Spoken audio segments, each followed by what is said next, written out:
what happened on June 22, what happened on July 11. There are some who can move markets without doing anything, simply by hinting at doing something. But these are consequences that we have to bear. We have to factor these unexpected developments while we formulate our policies, and that's precisely what we are doing. And I'm confident that we will contain the current account deficit to a level below last year's current account deficit, and we will finance it in the current year. Now, I know that you play a very important role in bringing the investments to India. I think there is enough liquidity in the world. There is enough money in the world which is looking for safe investment opportunities. I think India remains an attractive destination for investment. Even if some part of the quantitative easing is withdrawn, there will be enough liquidity to finance India's capital requirements. It is for us to take the right decisions, make the right policy choices, so that people will find there are attractive investment opportunities in India. We are working on that. One of the things we are working on is to relax or remove the FDI caps. But that's not the only thing we are working on. We are working on projects. We are fast-tracking infrastructure projects. We are clearing major proposals for airports, for ports, for roads, for railway lines. We have lined up a large number of private sector enterprises whose projects have been stalled. These are being brought to the table, addressed, and if necessary, brought to the Cabinet Committee on Investment for a decision. You ask the private sector, they will tell you that on each one of the projects, we and I personally have spent time discussing with the project promoter what the problems are. We have identified the problems. There is a group whose only task is to address those problems, and if the problem still is intractable, it will be brought to the CCI for clearance. So private sector projects will also move. We have the IDFs which have started financing projects. There are people who have expressed interest in the IDFs, and I'm sure money will flow into India through the IDFs also. But your role is slightly different. You are risk takers. You are looking for innovative projects.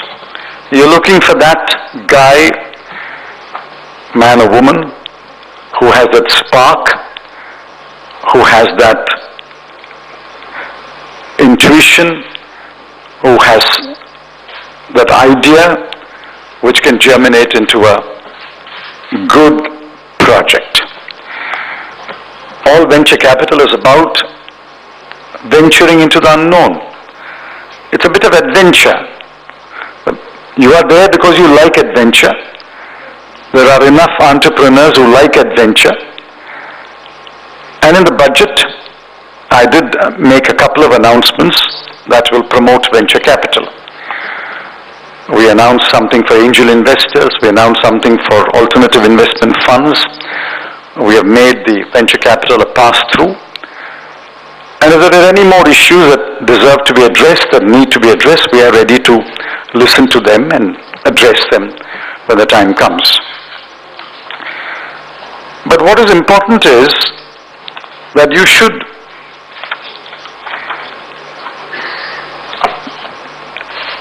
not look at only established business houses and their projects.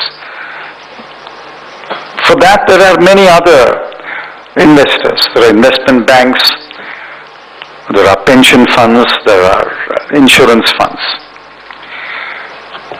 I think your role should be slightly differentiated. We need to grow not only our infrastructure sector, we need to grow our manufacturing sector. no country can become a major economy without having a manufacturing base.